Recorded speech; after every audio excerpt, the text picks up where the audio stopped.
शब्द जो है हमारा बेस होता है, हमारी किसी भी भाषा का आधार होता है। अगर हमने शब्दों को ठीक से जान लिया, समझ लिया, तो पाठ को समझना सबसे आसान हो जाता है। तुमने लंग लकार और मध्यम पुरुष का चैप्टर पढ़ा, जिसे हमने अनुवाद किया, हिंदी में अनुवाद सीखा। ये पूरा चैप्टर अभी अभी हमने पढ़ा और अब हम इसका अभ्यास कार्य करेंगे। अभ्यास कार्य में सबसे पहले आता है शब्दकोश। तो शब्दकोश को देख लें कि शब्द कौन कौन से दिए हुए हैं। अब ध्यान से देखिए, क्योंकि पहला शब्द इसमें दिया हुआ है सदुपयोग, यानी अच्छा उपयोग, और जिसे इंग्लिश में कहते हैं गुड यूज। उसके बाद देखो निर्धनाई लिखा है। निर्धनाई मतलब गरीब के लिए, और इंग्लिश में फॉर पुअर। चित्रागारम मतलब सिनेमा घर, पिक्चर हॉल जिसे इंग्लिश में कहते हैं। प्रतिभागी मतलब प्रतियोगी या कंपिटिटर या फिर पार्टिसिपेंट। जीर्णानी मतलब फटे पुराने, ओल्ड एंड टोर्न। टोर्न मतलब फटा पुराना होता है ना। तो भिक्षुका मतलब भिखारी, जिसे इंग्लिश में बैगर बोलते हैं। पुरस्कारम यानी इनाम, इनाम अर्थात अवार्ड, अवार्ड। और बुभुक्षिता मतलब भूखा, और यहाँ इंग्लिश में हंगरी। उसके बाद देखो नई धातुएं जो इसमें इस पाठ में आई हैं वो भी देख ले। ट्री मैंने तैरना, टू स्विम। उसके बाद देखो गई, गई मैंने गाना, और टू सिंग। उसके बाद अव्यय कौन कौन से आए हैं। टू शून्यम का मतलब चुपचाप रहना या क्वाइट। यह का मतलब कल, बीता हुआ कल यानी यस्टरडे। उसके बाद देखो परम, परम का मतलब लेकिन होता है, और जिसको इंग्लिश में हम बट बोलते हैं। यतः मैंने क्योंकि, या बिकॉज इंग्लिश में कहते हैं। तो इसलिए इस तरह से हमने शब्दकोश को अच्छे से समझ लिया। अब हम अभ्यास पर आते हैं। तो अभ्यास कार्य में पहला प्रश्न है प्रदत्तेभ्य विकल्पेभ्य उचितम उत्तरम चित्वा रिक्त स्थानानि पूर्य, अर्थात दिए गए विकल्पों से उचित उत्तर चुनकर रिक्त स्थानों को पूरा करना है। तो यहाँ पे ऑप्शन भी दिए हुए हैं, इन्हीं ऑप्शन में से हमने सही उत्तर चुनकर यहाँ लगाना है। इसमें सबसे पहले इसका तरीका क्या है पहले ये समझ लो। इसकी क्रिया को देखो, अगर कर्ता खाली स्थान में दिया हुआ है तो इसकी क्रिया को देख लो कि ये कौन से पुरुष का और कौन से वचन का है। तो अक्रीड़ा अभी हमने सीखा था कि जहां विसर्ग लगता है और अ लगा हुआ है तो वो वाली क्रिया एक तो लंग लकार की तो होती ही है, लेकिन विसर्ग लगा हुआ है तो इसका मतलब है ये मध्यम पुरुष एक वचन का रूप है। मध्यम पुरुष का मतलब है कि तुम एक की बात हो रही है। तो इसमें ऑप्शन दिए हुए हैं, युवाम भी है, त्वम भी है और यूयम भी है। तो त्वम एक वचन है, तो एक वचन का हमने शब्द लिया त्वम, क्योंकि यहाँ पे त्वम आ जाएगा क्योंकि क्रिया इसकी एक वचन की। मध्यम पुरुष एक वचन, त्वम, त्वम पर हमने यहाँ पर टिक लगा दिया। उसके बाद देखो त्वम अपि, यहाँ पर क्रिया, यहाँ पर कर्ता भरा हुआ है पहले से, तो इसकी क्रिया को भरना है। तो त्वम अगर एक वचन है और मध्यम पुरुष का एक वचन है तो इसकी क्रिया भी मध्यम पुरुष एक वचन की होगी, ये ध्यान रखना है। त्वम अपि प्रतिभागी, तुम भी प्रतिभागी थे। तो यहाँ पे त्वम जो एक वचन का है और मध्यम पुरुष है, तो इसमें इसकी क्रिया को भी हमने वही चुनना है जो मध्यम पुरुष एक वचन की होगी। त्वम है तो आसी विसर्ग वाला एक वचन का होता है, इसलिए हमने आसी पर टिक लगाया क्योंकि आसी जो है मध्यम पुरुष एक वचन की क्रिया है। अब इसके पहले प्रश्न का ही रिमेनिंग पार्ट यहाँ पर दिया हुआ है। यहाँ पर भी वही है कि पहले खाली जगह देखो और खाली जगह में कर्ता का स्थान अगर खाली है तो इसकी क्रिया पर ध्यान दो कि क्रिया कौन से पुरुष और कौन से वचन की है। तो यहाँ पर अभवत दिया हुआ, अभवत हमने सीखा था कि जहां पर हल नहीं लगता है वहां पर वो मध्यम पुरुष बहुवचन होता है। अगर हल होता यहाँ पर तब ये मध्यम पुरुष एक वचन का होता, लेकिन यहाँ हल नहीं है, इसका मतलब ये मध्यम पुरुष बहुवचन का है। तो इसका जो कर्ता है वो भी बहुवचन होगा और मध्यम पुरुष का होगा। तो मध्यम पुरुष बहुवचन का रूप हमने देखा कि यूयम मध्यम पुरुष बहुवचन का है, इसलिए यूयम पर हमने टिक लगा दिया इस तरह से। दूसरा अगला प्रश्न देखें, यूयम शोभना बालका, यानी तुम सब, यहाँ तुम सब की बात हो रही, तुम सब अच्छे बालक हो, तो तुम सब की बात करी, यानी कि मध्यम पुरुष बहुवचन की क्रिया हमने यहाँ से लेनी है।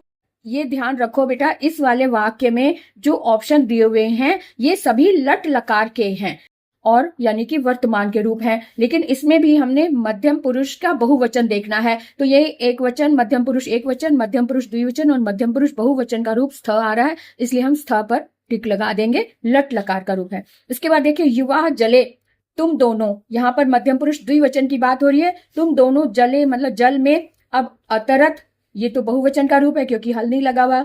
अतरतम ये द्विवचन, मध्यम पुरुष द्विवचन का है, इसका मतलब ये सही है ऑप्शन, इस पर हमने टिक लगा दिया इस तरह से, है ना। तो अतः यहाँ पे जाने की जरूरत नहीं, ये मध्यम पुरुष एक वचन का है क्योंकि इसमें विसर्ग लगा हुआ है। अब आगे देखेंगे, प्रश्न 2 पर आ जाते हैं।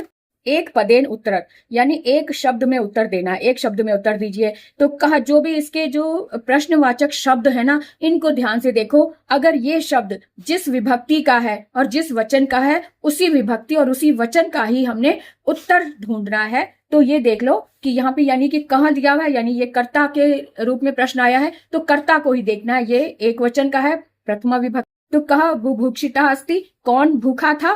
भिक्षुकः, है ना, तो भिक्षुकः हमारा ये आंसर आ गया। उसके बाद युवाम भोजनम वस्त्रम च कस्मै अयच्छतम। अयच्छतम में मध्यम पुरुष द्विवचन की बात हो रही है और इसका कर्ता भी मध्यम पुरुष द्विवचन का है, लेकिन यहाँ पर कस्मै में चतुर्थी विभक्ति दी हुई है, यानी किसके लिए। तो तुम दोनों ने भोजन और वस्त्र किसके लिए दिए, तो आ जाएगा कि भिक्षुकाय। तो यहाँ पर भी चतुर्थी विभक्ति का ही चिन्ह होगा, भिक्षुकाय, ये भी चतुर्थी विभक्ति एक वचन का रूप है, तो ये हमारा सही आंसर हो गया। उसके बाद देखो भिक्षुकस्य, यहाँ पे षष्ठी विभक्ति लगी है। भिक्षुकस्य वस्त्राणि कीदृशानि आसन। कीदृशानि ये प्रश्न है, तो इसके स्थान पर हमने उत्तर देना है कि भिक्षुक के वस्त्र कैसे थे। आसन मैंने थे, कैसे थे। भिक्षुक यहाँ पे एक वचन है, यहाँ भी एक वचन है, लेकिन वस्त्र में बहुत बहुवचन आया है। भिक्षुक के वस्त्र कैसे थे, कीदृशानि आ रहा है, तो यहाँ पर हम लिख देंगे जीर्णानि, क्योंकि ये भी नपुंसक लिंग का बहुवचन है और इसका उत्तर भी नपुंसक लिंग बहुवचन में ही होगा। तो जीर्णानि ये उसका उत्तर आ गया, तो हमने यहाँ पे लिख दिया। अब आगे देखो, प्रधानाचार्य युष्मभ्यम किम अयच्छत, यानी प्रधानाचार्य ने तुम सबके लिए क्या दिया, यानी प्रधानाचार्य ने तुम सबको क्या दिया, तो क्या दिया, पुरस्कार दिया। तो किम के स्थान पर पुरस्कारम आ जाएगा। उसके बाद देखो, तव विद्यालय कस्याः प्रतियोगिता आसीत्। अब यहाँ पे कस्या शब्द आया, प्रश्नवाचक है, तो इसके स्थान पर हमने उत्तर लिखना है कि तुम्हारे विद्यालय में किसकी प्रतियोगिता थी। तो कस्याः यानी कि ये षष्ठी भक्ति एक वचन है, तो कस्या यानी चित्रकलायाः, चित्रकला की प्रतियोगिता थी, है ना। तो तुम्हारे विद्यालय में कस्या है, तो चित्रकलायाः, चित्रकला की प्रतियोगिता थी, तो ये उत्तर हमारा बिल्कुल सही हो गया। अब हम प्रश्न 3 पर आएंगे। तो 3 को हम देखें कि उदाहरण अनुसार क्रियापदानि लंग लकारे परिवर्तयेत्। उदाहरण के अनुसार क्रियापद में लंग लकार में, क्रियापद वाले जो रूप है उसमें लंग लकार में परिवर्तन करना है, अर्थात पास्ट टेंस में उसको परिवर्तित करना है। तो यहाँ पे कॉलम दिया हुआ है वदत, वदत का जैसे अवदत हो गया, ये एग्जाम्पल दिया हुआ है, जैसे यथा मैंने जैसे, जिस तरह से वदथ थ का मतलब है ये लट लकार का बहुवचन है और इसी को हमने लंग लकार और साथ में लंग लकार में इसमें बदल दिया, तो ये भी अवदत हो गया। ये वदत मध्यम पुरुष बहुवचन है, तो इसी को हमने मध्यम पुरुष बहुवचन में लेकिन लंग लकार में बदलना है, तो अवदत हो गया, है ना। तो भ्रमसी ये मध्यम पुरुष एक वचन है, तो अभ्रमः हो गया। खादथा भी प्रथम पुरुष, ये खादथा लिखा हुआ है, तो खादथा विसर्ग जिसमें है तो वो लट लकार द्विवचन का होता है। मध्यम पुरुष तो है लेकिन द्विवचन का है, लट लकार का है, तो इसको इसका जो रूप होगा वो भी मध्यम पुरुष द्विवचन का ही होगा, लेकिन लंग लकार का होगा। तो लंग लकार में हमने देखा था कि ये अतम लगता है, प्रत्यय जो है अतम लग जाता है, तो अखादतम ये इसका रूप बच जाएगा, ये परिवर्तन हो जाएगा। नंस्यसी है तो अनमः, नंस्यसी का मतलब है कि मध्यम पुरुष एक वचन है लट लकार, तो मध्यम पुरुष का एक वचन का ही रूप हम लेंगे, लेकिन लंग लकार में तो अनमः, क्योंकि यहाँ नम धातु है तो अनमः हो जाएगा। दृक्ष्यत है तो दृश धातु है, तो दृश्य के रूप पश्य में चलते हैं, तो दृक्षथ, दृक्षथ ये यानी कि मध्यम पुरुष बहुवचन का रूप है, तो अपश्यत यहाँ पे बिना हल वाला त लग जाएगा, क्योंकि मध्यम पुरुष बहुवचन में हल नहीं लगता। अब यहाँ 5वें में देखो धावथः लिखा, धावथः का मतलब है कि ये मध्यम पुरुष द्विवचन का रूप है लट लकार में, तो मध्यम पुरुष का ही द्विवचन का रूप हम लेंगे, लेकिन लंग लकार में तो तम आ जाएगा और ये अधावतम आ जाएगा। यहाँ पे धावतम, धा भी आ की मात्रा भी आएगी, धावतम, ठीक है, इसको इस तरह से लिख देंगे। अब हम प्रश्न 4 पर आ जाते हैं। प्रश्न 4 को हम देखेंगे कि मंजूषायाः उचित क्रियापदम चित्वा रिक्त स्थानानि पूर्यत, यानी कि मंजूषा यानी कि जो ये ब्रैकेट में दिए हुए शब्द जो हैं इनमें से छांट कर हमने इसमें भरने हैं रिक्त स्थान में। तो देखते हैं, यहाँ पर भी वही तरीका है कि जो रिक्त स्थान दिया हुआ है उसकी क्रिया को देख लो। अगर यहाँ पे क्रियापद खाली है तो उसके कर्ता को देख लो, अगर कर्ता पद खाली है तो उसकी क्रिया को देख लो। तो देखें क्या भरना है, त्वम पुष्पम यानी एक वचन का है, मध्यम पुरुष एक वचन का रूप है। त्वम पुष्पम, पुष्प को सूंघा, तुमने पुष्प को सूंघा, तो अजिग्रह, यहाँ पे टेंस लंग लकार की बात हो रही है तो इसलिए अजिग्रह आ गया। युवाम, यहाँ पे प्राणम तम, अतम लगा हुआ है, इसका मतलब ये द्विवचन ये लंग लकार मध्यम पुरुष द्विवचन की बात है, तो इसका मतलब द्विवचन में युवाम आ गया, तो युवाम आचार्यम प्राणम मतम।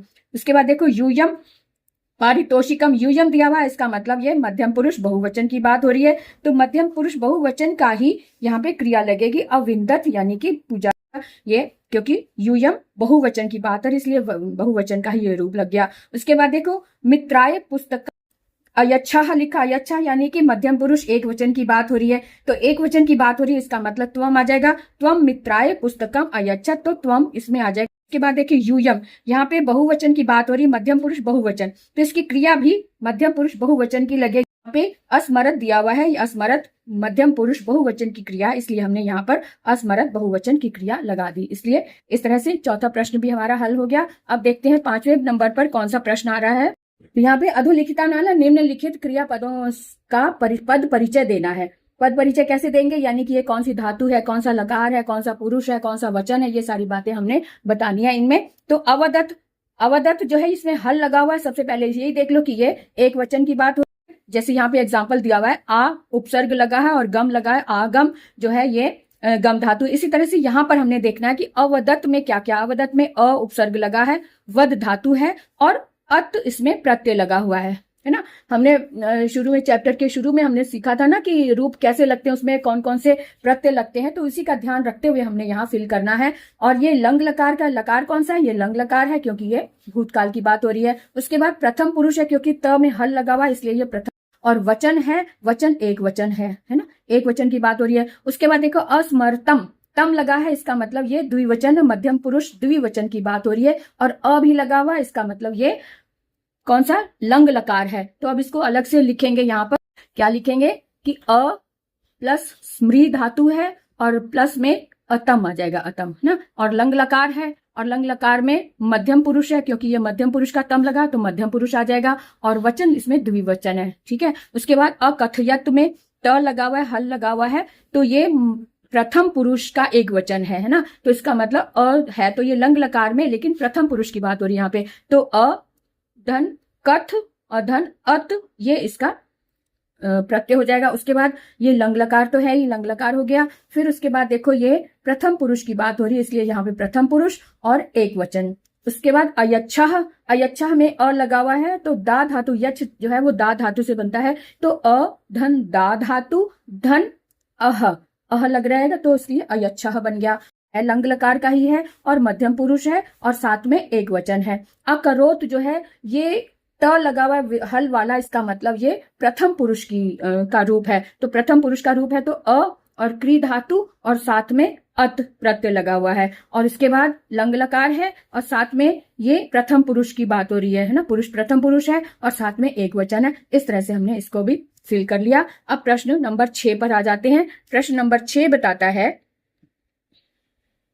प्रश्न नंबर 6 में आता है अनुवाद करना है। अधोलिखिता नाम वाक्या नाम संस्कृत भाषायाम अनुवादम कुरुत, अर्थात अधोलिखित यानी निम्नलिखित वाक्यों का संस्कृत में अनुवाद कीजिए। तो तुम दोनों ने गीत गाए, तुम दोनों है तो युवाम आ जाएगा, युवाम गीतम अगायतम आ जाएगा, तम वाली बात है ना, अगायतम हो गया। तुम उद्यान में खेले, खेले तुम उद्यान में खेले, तो त्वम उद्याने अक्रीडः आ जाएगा, है ना। उसके बाद तुम सबने कविता पाठ किया, तुम सबने यानी यूयम कविता पाठम अकुरु, यहाँ पे सबने कहा रहा है तो अकुरुत आ जाएगा, अकुरुत त में हल नहीं लगेगा, है ना। उसके बाद आ जाता तुम दोनों रेल से कहाँ गए थे, तो तुम दोनों यानी युवाम, रेल का मतलब यान से, तुम दोनों यान से, यानेन, यान में तृतीय भक्ति लगेगी, युवाम यानेन कुत्र अगच्छतम आ जाएगा, यहाँ पर द्विवचन का मध्यम पुरुष का द्विवचन अगच्छ। उसके बाद देखिए तुमने चित्र बनाया, बनाया यानी रचना की, तो तुमने एक वचन है तो त्वम चित्रम और रचः, वे विसर्ग आ जाएगा और रचः। इस तरह से हमने इसको संस्कृत में अनुवाद कर दिया यानी ट्रांसलेट किया। तो आपको समझ में आ गया होगा और आप कमेंट करके मुझे जरूर बताएं कि आपको कितना समझ आया या कहाँ पर आपको दिक्कत हुई या क्या नहीं समझ आया, आप कमेंट बॉक्स में लिखें। और इसके अतिरिक्त भी कोई शब्द आपके माइंड में आता है कि जो आप समझना चाहते हैं, वो कमेंट बॉक्स में लिखें, आपको उत्तर जरूर मिलेगा। तो आज के लिए इतना ही, विराम लेते हैं, फिर मिलेंगे अगली कक्षा में। तब तक के लिए बाय बाय।